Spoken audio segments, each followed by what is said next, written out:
Shalom, tuguhaye ikaze ku isengesho ribohora official. Imana y'amahoro iguhe umugisha. Karibu dufate umwanya wo kuganira no gusenga. Uwiteka abane nawe, wahisemo neza kubana natwe. Hari ubwa mbere uje kugira ngo ujye ubana natwe igihe cyose, utazongera kutubura.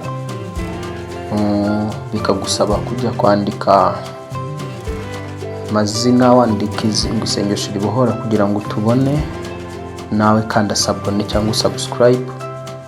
Icyo bigufasha nuko uzajya ubana natwe igihe cyose ushaka kutubona muri telefone yawe cyangwa muri ekara yawe, ugahita utubona bikoroheye. Imana iguhe umugisha. Rero utumvise, reka dusenge kugira ngo Imana ibane natwe muri uyu mwanya tujemo kuganira mu ijambo ry'Imana no gusenga. Mana icyubahiro turaguhamagaye kugira ngo uzubane natwe muri uyu mwanya mu izina rya Yesu Kristo, umwanya w'ijambo ryawe kandi ukaba umwanya wo gusenga. Uwiteka turakwinginze kugira ngo wohereze umwuka wawe wera atuyobore, kuko ntabwo twakwiyobora, tukwiyoboye twakwiyobya. Duhamagaye umwuka wera kugira ngo atuyobore mu ijambo ryawe. Duhamagaye umwuka wera kugira ngo atuyobore mu buryo bwo gusenga katika jina la Yesu Kristo, umwana w'Imana nzima. Kandi buri wese uje hano ku isengesho ribohora, dusengeye amatwi ye kugira ngo uyafungure cyane, abashe kumva icyo umwuka wawe avugana nawe. Dusengeye umutima buri wese uje hano ku isengesho ribohora kugira ngo uhe kwakira mwami icyo uvugana nawo, izina rya Yesu Kristo, umwana w'Imana nzima. Kandi umwanya tugiye kwinjiramo, dusabye kugira ngo uwo mwanya w'ibitangaza n'ibimenyetso. Ijambo ryawe rivuga yuko ntawuzi imbere yawe ngo atahe amara masa. Tuje imbere yawe rero n'abantu baje hano ku isengesho ribohora, baje imbere yawe mwami. Uje wese hano ku isengesho ribohora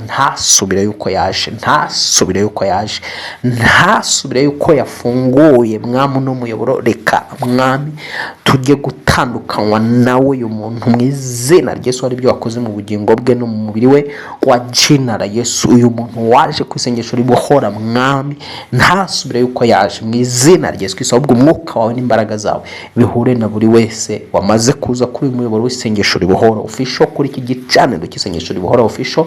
Kandi uhezagira bamaze gukora subscribe, abakanda like, bose bahumugisha, abajya batanga mwami amaturo yabo katika jina la Yesu Kristo, umwana w'Imana nzima, bakayacisha kuri uyu muyoboro bashaka kudutera inkunga. Bose badutera inkunga mu buryo butandukanye, bahayizagira ukuboko kw'Imana kubabeho. Imigisha y'Imana ibe kuri buri wese, ni mu izina rya Yesu Kristo. Udushyigikira mwami, kuri buri wese udushyigikira, umuhezagire kandi uhindure ubuzima bwe. Reka mwami wabibye wese icyo yabibye cyose ku isengesho ribohora official akibonereho umugisha mu izina rya Yesu mu mazina yose. Amen. Imana iguhe umugisha wowe waje hano ku isengesho ribohora. Aho duherukira urebye icyo cyigisho cyatambutse, twavugaga ku bintu bijyanye nuko n'umwuka ushobora kuza ukarwanya destination yawe wambaye umubiri w'umuntu. Twabonye ko hari umwuka ushobora kuza ukarwanya ubuzima bwawe wambaye umubiri w'umuntu, ukananiza destination yawe wambaye umubiri w'umuntu. Ariko dusenga n'isengesho ryakumira uwo mwuka ushobora kurwanya destination yawe. Aka kanya rero ikintu kituzanye,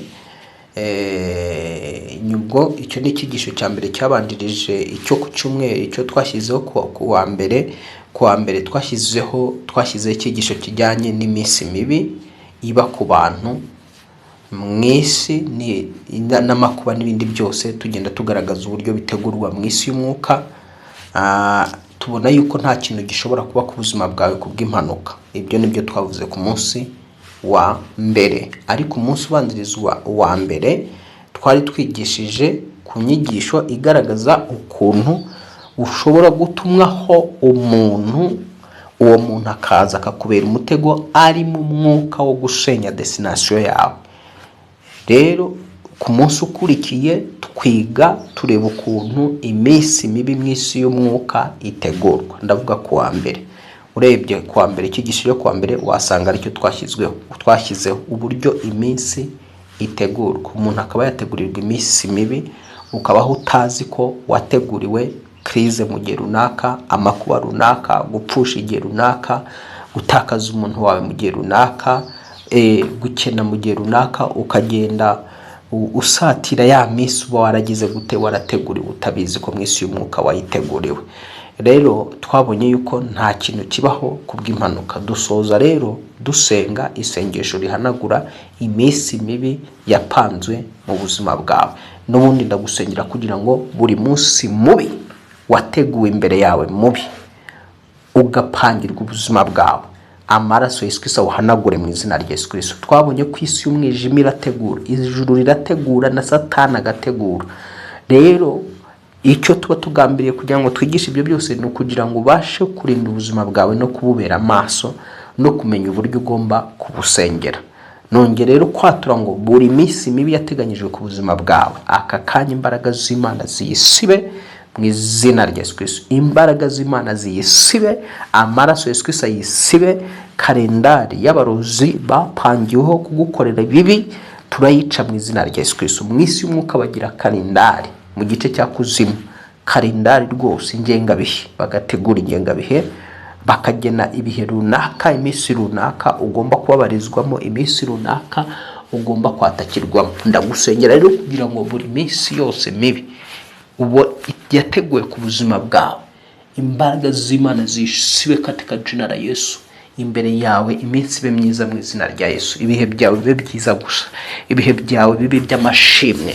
Uyu munsi kubera w'amashimwe mu izina rya Yesu Kristo. Iki cyumweru cyose kikubera icy'amashimwe mu izina rya Yesu Kristo. Ikibi cyose cyateguwe muri iki cyumweru, amaraso Yesu Kristo agisibe, maze ikiza aricyo kiza mu buzima bwawe mu izina rya Yesu. Uyu munsi rero tugiye kuganira ku mwuka w'imikoshi, umwuka w'imikoshi. Urumva umwuka w'imikoshi ni umwuka utuma ubura icyo wakagombye kubona, ni umwuka ugufayitinga, ni umwuka ukurwanya kugira ngo utabona icyo wakagombye kubona.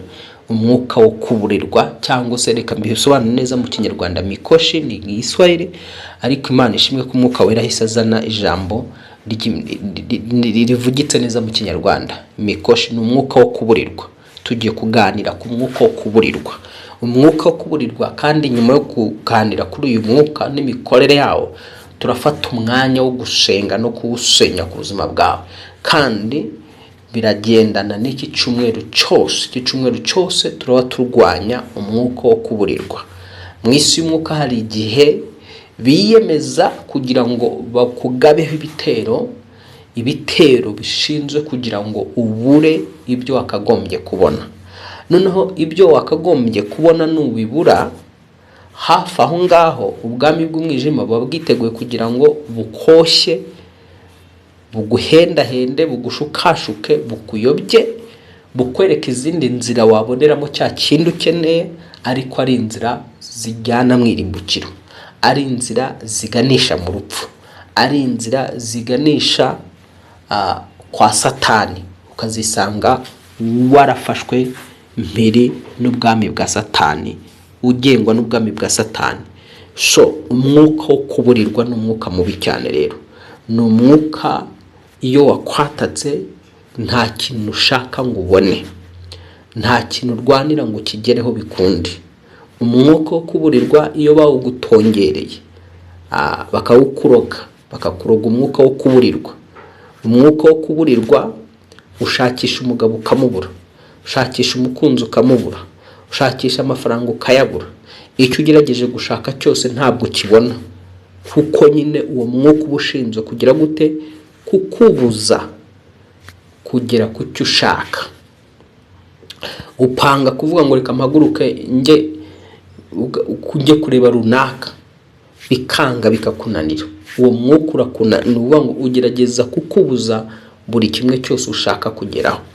Uyu mwuka rero turaza gufata amasengesho yihariye tuwusenye, n'ejo tuzagaruka tuwusenye kugeza ku wa gatandatu duhangana n'imbaraga zo kuburirwa. Zigomba kugucikaho mu izina rya Yesu. zigomba kuncikaho nanjye mu izina rya Yesu. Nkuko rero nkunze kukubwira, iyo turi mu masengesho nk'aya, ni amasengesho twita amasengesho yo kwibohora.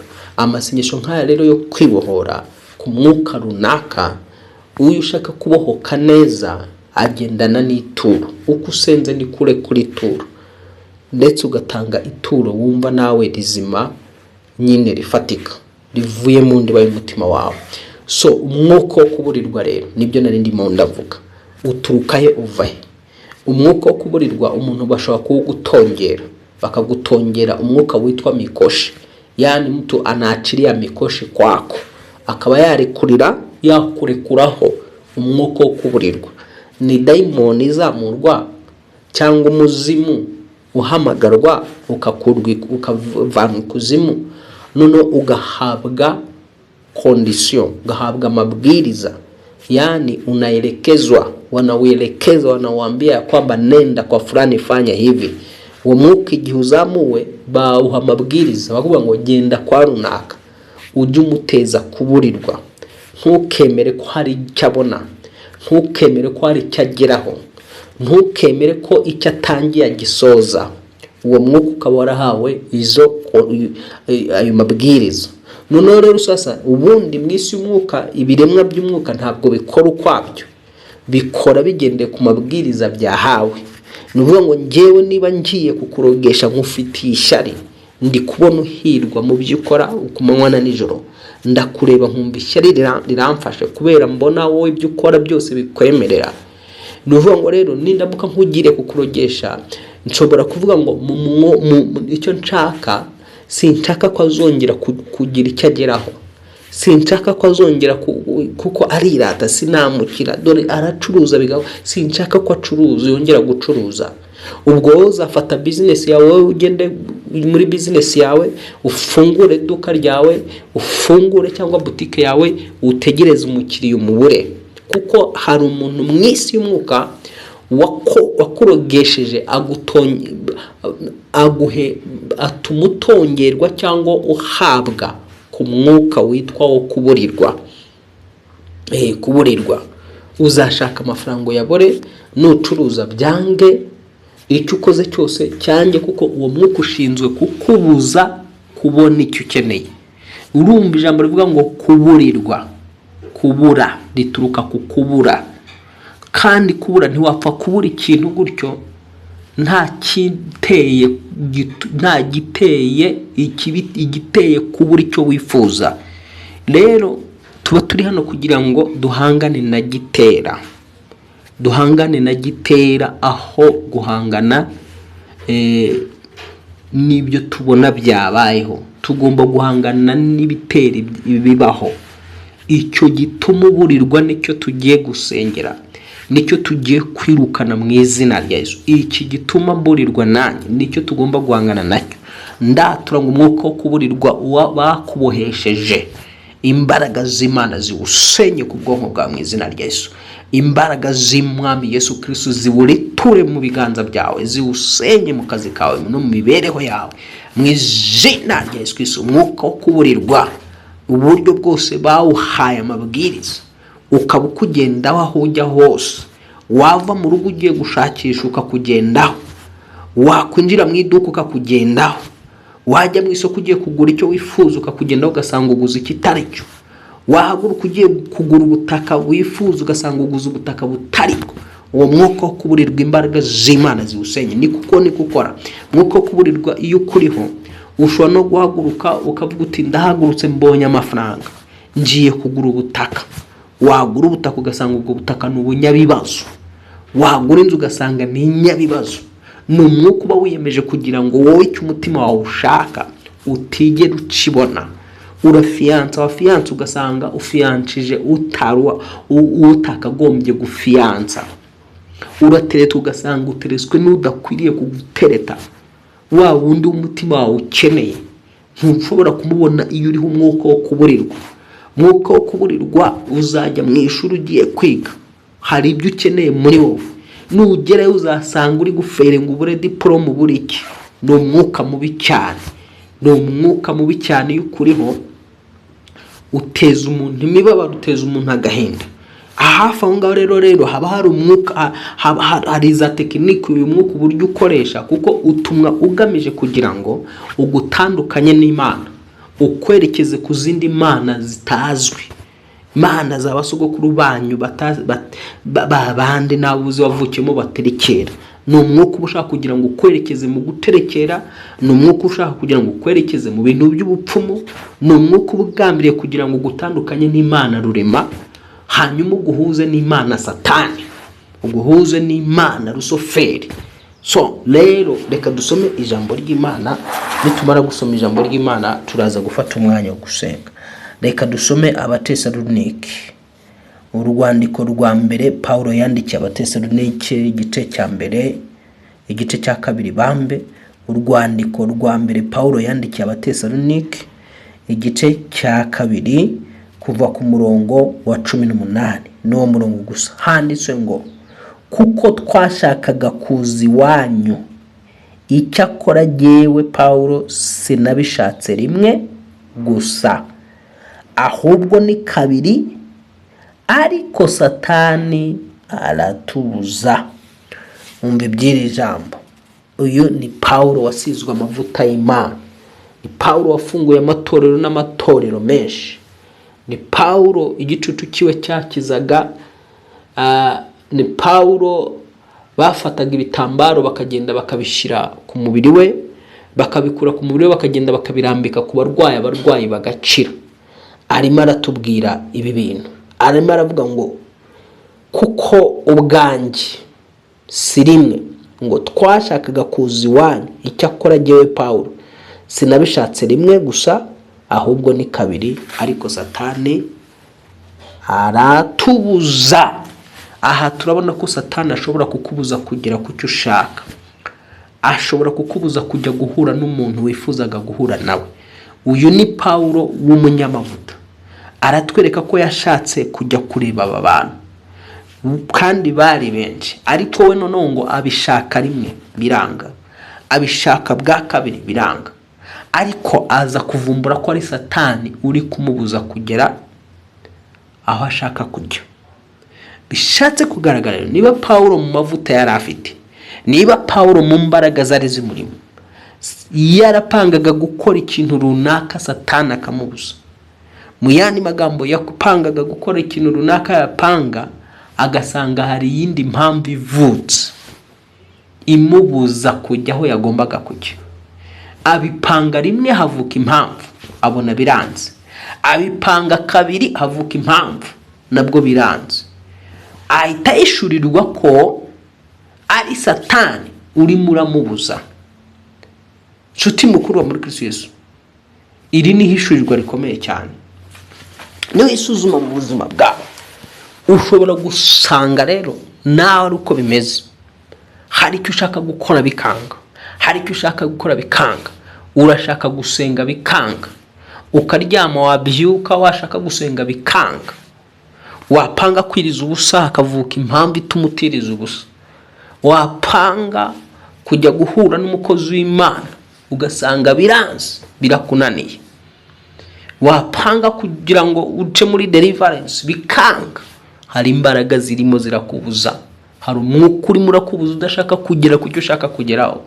Ari byo twavuze ngo umwuka wo kuburirwa. Umwuka wo kuburirwa ni umwuka ushinzwe kukubuza kugera ku cyo wowe ushaka kubona.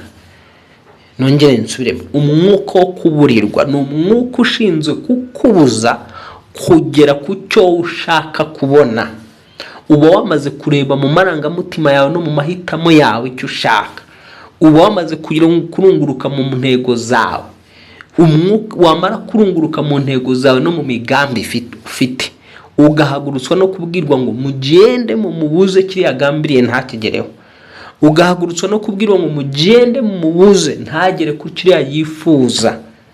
Paulo rero nawe niko byamugendekeye, ariko bibaye ubugira kabiri, ahishurirwa ko ari Satani wamubuzaga kugera aho ashaka kugera. Birashoboka ukaba umaze ugeze mu gihe cyo gushaka, uhora wumva ubishaka, ariko kubikora ntako. Menya ngo hari umwuka ukubuza gushaka, umaze igihe ufite amafaranga uvuga uti reka nkore no business, yarinze agushirana nta kintu ukoze, menya ngo ni umwuka wakubujije icyo, ni Satani watumwe arakubuza. Umaze iminsi upanga uti reka mfata ibihe byo gusenga, bikanga, biba rimwe biba kabiri, menya ngo ni Satani ukubuza gusenga, ni Satani ukubuza guca muri deliverance. Nyine si wowe wibwira ko ari wowe ubyibwira. Umunsi umwe ndimo nsengera hano umuntu, umwuka mubi uravuga ngo twari twanze kwaza hano, aka kadamu ntitwashakaga ko gakandagira hano, tumaze igihe kirekire tukabuza. Imizimu ivugira muri uwo muntu ivuga gutyo ngo tumaze igihe tukabuza. Iyo mizimu ndayibaza yamuvugiraga, muravuga mumubuza kubwiziye impamvu, mwamubuzaga iki, mwari mushingiye ku kimumubuza?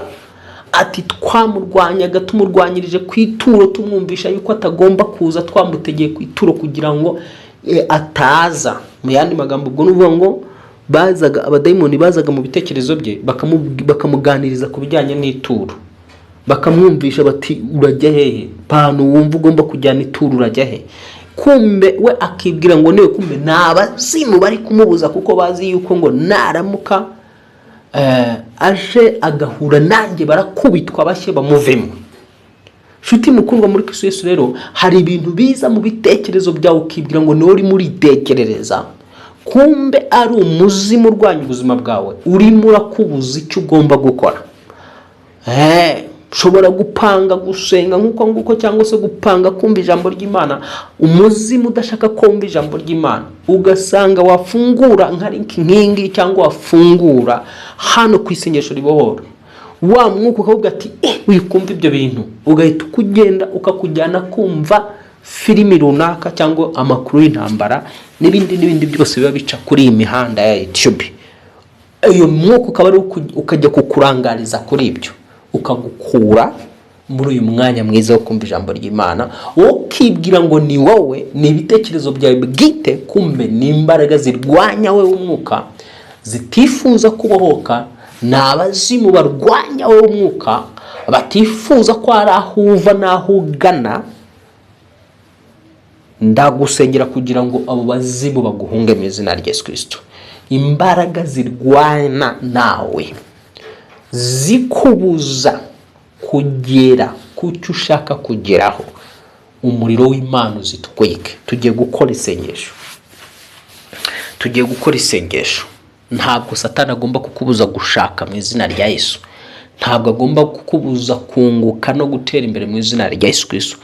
Anga ko abadayimoni bakubuza kugera ku burenganzira bwawe, anga ko imyuka mibi kwitambika, anga ko abarozi bakubuza amahoro mu mubiri wawe, anga ko abarozi bakubuza kugubwa neza, anga ko imyuka mibi iyo yose haguruka nawe ujye mu ntambara. Muririmbyi aririmba ngo nimuze ngabo za Yesu, nimuze ngabo za Yesu, tujye mu ntambara, twarobanuwe n'umwami, mwese mwiyereke umugaba araje, mumukurikire, twashobora kuneshwa se, Yesu aturwanirira, twashobora kuneshwa se, Yesu aturwanirira. Hakaza ikindi gitero ngo dore umugabo uzigabye, ni Yesu Kristo, yanesheje wa mwanzi we kubw'umusaraba. Urumva rero sasa biragusaba kujya mu ntambara hamwe na Yesu Kristo, niwe mugaba mwiza, ukarwanya umwuka ukubuza kurongorwa, ukarwanya umwuka ukubuza kugubwa neza k'umubiri, udashaka kubohoka, udashaka ko ubwo bumuga bukuvaho. Rwanya umwuka. Dayimoni iyo yinjiye mu muntu utibwira ngo ntibishaka kumuvamo. Iyo hari umwuka bakubohesheje, bakavuga bati mumuboheshe umwuka wo kuburirwa. Ijambo riravuga ngo umunyamaboko iyo arinze ibintu bye biba amahoro masa, ariko umurusha imbaraga yaje akamurusha imbaraga ngo aramufata akamuboha, yamara kumuboha akamunyaga ibyo yari afite akabigaba. Nguko ni ngombwa mu isi y'umwuka hari itegeko ryitwa kuboha. Iyo abadayimoni bashaka kukubuza uburenganzira bwawe bakubohesha umwuka runaka. So bashaka kukubohesha rero umwuka wo kuburirwa, niwo twavugaga uyu munsi, niwo dufite guhangana nawo, niwo dufite gutwika. Umwuka ukubuza amahoro mu mubiri wawe ndawusenya mu izina rya Yesu Kristo. Umwuka ukubuza amahoro mu bugingo bwawe ndawusenya mu izina rya Yesu Kristo. Umwuka ukubuza kumva no gusobanukirwa mu buzima bwawe ndawusenya mu izina rya Yesu Kristo akazuka. Umwuka ukubuza gusoma ijambo ry'Imana ndawusenya ku buzima bwawe mu izina rya Yesu Kristo akazuka. Umwuka ukubuza guhura n'abakozi b'Imana bazima ukazajya uguhuza n'abavangiwe gusa n'abapagani ndawusenya mu izina rya Yesu Kristo akazuka. Umwuka ukubuza kwegera Imana, ukubuza kwiriza ubusa no gusenga, ukubuza gutanga kimwe mu icumi, ukubuza gutanga amaturo, ukubuza gukorera Imana ndawusenya mu izina rya Yesu Kristo. Ukubuza uburenganzira bwo mu by'uyu mubiri bukugomba kandi bugukwiye ndawusenya mu izina rya Yesu Kristo akazuka. Buri mwuka wose wagutezaga kuburirwa, yewe mwuka we uteza uyu muntu kuburirwa, umuriro w'Imana ugutwike, umuriro w'Imana gukorwa, imbaraga za Yesu zikwangize. Va ku buzima bw'uyu muntu watumwe kumuteza kubura buri kimwe cyose, kandi ujye ubikora ukamubuza buri kimwe cyose. Umubuza amahoro, ukamubuza ibitotsi, ukamubuza gusenga, umubuza gusoma ijambo ry'Imana, umubuza gutanga kimwe mu icumi, umubuza gutanga amaturo, umubuza kubaha Imana, umubuza buri kimwe cyose. Yewe mwuka we ndagutegeka ibyo wahawe byose ngo ufate uno muntu, sakuza uve mu buzima bw'uyu muntu, sakuza uve mu mibereho y'umuntu, izina rya Yesu Kristo, izina rya Yesu Kristo. Handitswe yuko ibimenyetso n'ibitangaza bigumana n'uwizera, ari uko tuzirukana abadayimoni mu izina rya Yesu Kristo. Ndaguteye kuri umudayimoni cyangwa se uri umuzimu cyangwa se uri n'ideni, uwuriwe wose, niba uri n'umwuka w'umurozi, sakuza usohoke mu buzima bw'uyu muntu mu izina rya Yesu Kristo. Sakuza usohoke mu buzima bw'uyu muntu, wowe wamuteje kubura uburenganzira bwe bwose, umuteza kuburirwa, umuteza kubura umugabo, umuteza kubura akazi, umuteza kubura promotion, wateje uyu muntu kubura umufiance. Katika jina Yesu ndakuvuma ndagusenya zina rya Yesu Kristo. Watumye umuntu umuteza ibihombo bya buri munsi, ugatuma tunguka, va mu bucuruzi bwe zina rya Yesu Kristo. Atsinze upfu n'ikuzimu, zina rya Yesu Kristo. Atsinze upfu n'ikuzimu, ndategeka izi imbaraga zose, ndategeka izi imbaraga zose, ndategeka izi imbaraga zose. Ziba ari imbaraga ziwanyu mu miryango yaho uvuka, ari imizimu iwanyu yaguhagurukiye, ndayitegeka kukuva mu izina rya Yesu. Watsinze upfu n'ikuzimu, niba ari majini watongerewe ndayategeka gusohoka mu buzima bwa mu izina rya Yesu Kristo. Watsinze upfu n'ikuzimu, niba ari imyuka y'abaranji, niba ari imyuka y'abarozi ikurwanya yose, ndatuma marayika witeka ku buzima bwawe ngo ayegeranye, ayitwika, ayikubite, kuva mu izina rya Yesu, kuva mu izina rya Yesu mu mazina yose. Urakoze mwami Yesu Kristo kubw'imbaraga zawe, urakoze kubw'umwuka wawe. Ngaho nawe sengana nanjye vuga uti mwami Yesu Kristo, nciye bugufi munsi birenge cyawe, nsabye imbabazi z'ibyaha byanjye n'ibicumuro byanjye byose. Amaraso Yesu Kristo ampanagureho ibyaha, ampanagureho ibicumuro n'urubanza rw'ibyaha runshiraho kano kanya zina rya Yesu Kristo wapfuye akazuka. Imbabazi z'Imana zimanukeho witeka, tuma imbabazi zawe zinyambare, ubuntu bwawe bunyampare, ibyaha byanjye byose n'ibicumuro byanjye byose bimpanagurweho ibihe byose iteka n'iteka. Urakoze mwami Yesu, nizeye kumbabariye, nizeye kunyejeje muri aka kanya.